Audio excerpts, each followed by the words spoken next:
Considering utilizing the strategy substantially equal periodic payments, or SEPP? If so, here are 5 tips to do it successfully. I've got that and more coming up.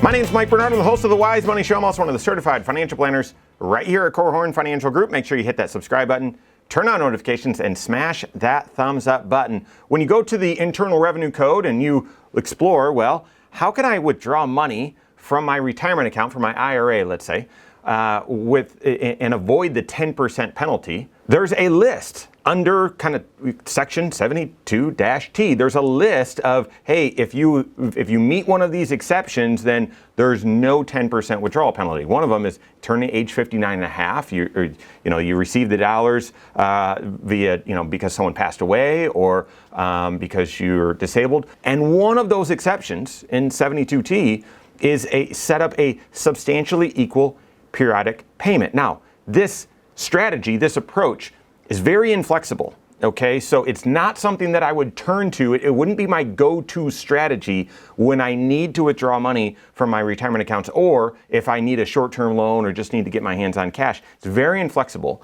However, in certain situations, it may be the right approach. And that's why I'm gonna urge you right now, as I do in every video, you gotta work with your certified financial planner. Truly, you need to work with someone that's a fiduciary, 1, and 2, that's looking at all 6 areas of your financial life. Because in a vacuum, you might look and say, SEPP, that's the right tool for this job, and that's what I've got to do. But when you look at, instead of just in the vacuum, you look at all 6 areas of your financial life, you might realize, you know what?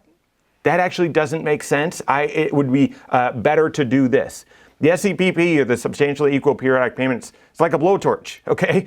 You don't want to use it that often, but for the right circumstance, it can really get the job done. So because of this inflexibility and because blowtorch, it can create a mess and create some problems, what are some tips to do an SEPP successfully? What do you need to be aware of? I've got that right now. First, you need proper tax planning because you need to be aware that the withdrawal is taxable. You're just avoiding the penalty. I can't tell you how many times.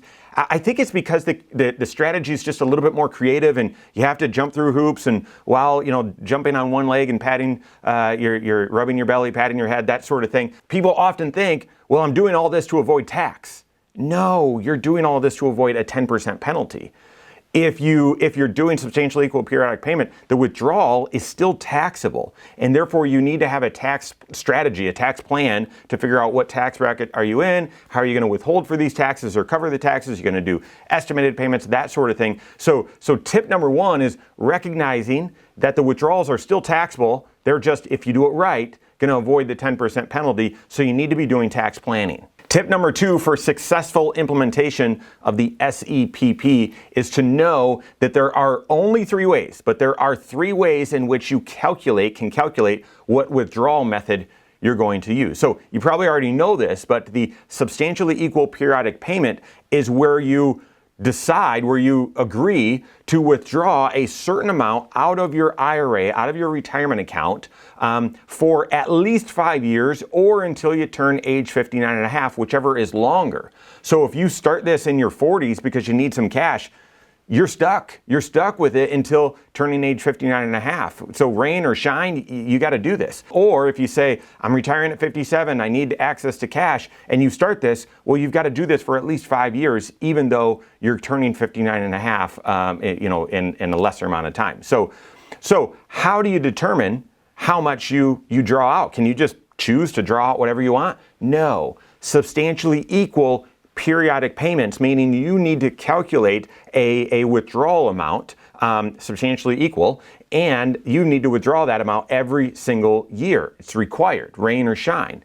So this second tip is knowing that there's 3 different formulas that you can use in order to calculate what your payment is. The first is the amortization method, and this is the most common. because people that are doing an SEPP typically are trying to solve an income problem. I don't have as much income coming in, or I retired before age 59 and a half, and I need a set amount of income. And this amortization method allows you to do this calculation, and all right, I've got X amount in my IRA, the IRA that I'm going to use. This is the midterm rate, the federal midterm rate that I'm going to use, interest rate.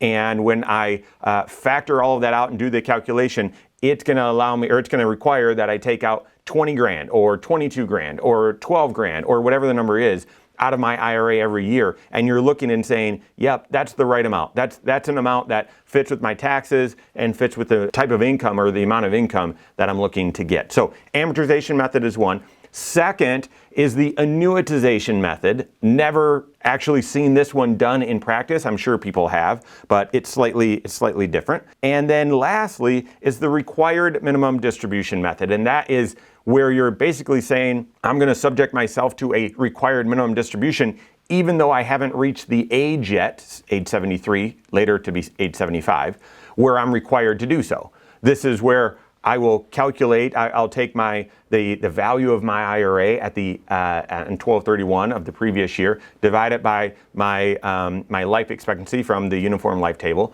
and I'll come up with an amount that I need to take out every single year. Note that those are the only three ways that you can calculate the amount that you're going to withdraw, and then you're stuck.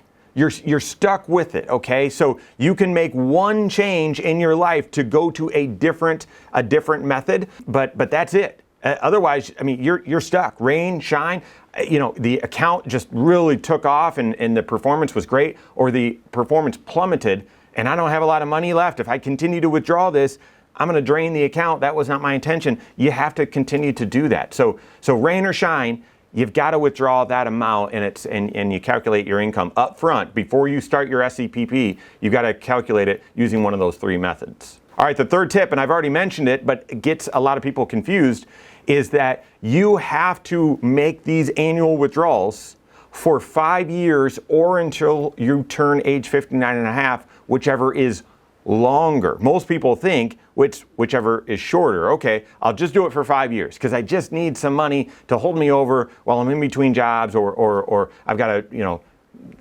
expenses are really high right now. We've got kids in school or something like that. So I'll just do this for 5 years. No. It's the longer of 5 years or until age 59 and a half. So have seen it done where folks have done it in their late 40s or early 50s. They're still working, but cash is tight typically. Kids are in college and I don't have a plan. I just need to get my hands on some dollars. And so they set this up, and yeah, guys, that's a lot of time to be locked into this really inflexible circumstance. So it's the longer up. So if you start it in your mid 40s, you're drawing the same amount out all the way until age 59 and a half. If this is part of your early retirement strategy and you do it at age 57 or age 56 or 58, you've got to do it for at least 5 years, even though you're surpassing that age 59 and a half. Fourth tip for successful SEPP use is that you can do an SEPP on just one of your IRAs.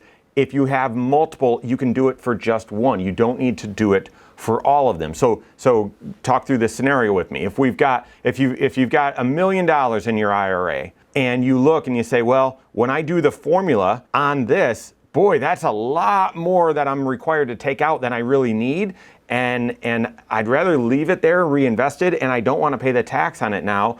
I wish I could do less. Well, then you can split your IRA into two and move a chunk of it into one IRA, do your math, the SEPP on that, and not do an SEPP on the rest on your other IRA. In some instances, IRAs need to be aggregated for required minimum distributions and a few other things. All of your IRAs, if you have multiple, they need to be aggregated. Not so with the SEPP, unless the IRS changes the rules, which they certainly could. It can be done on one IRA at a time if you have multiple. And the fifth tip, the final tip for successful implementation of the SEPP, substantially equal periodic payments, is that you must make this withdrawal each and every year. Otherwise, all of the penalties that you've avoided up until that point, all of those penalties are then are then due, okay? It's not that, well, I did it successfully for 6 years, but by